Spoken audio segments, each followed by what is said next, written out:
you thought the worst of the housing crisis was behind, think again.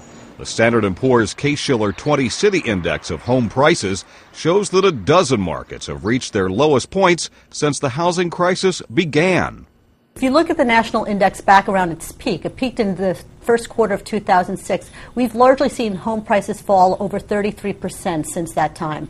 And all indications point to a housing market that will continue to head south. Dan Forsman is a realtor in Atlanta, Georgia. He says the numbers have been trending lower for some time now.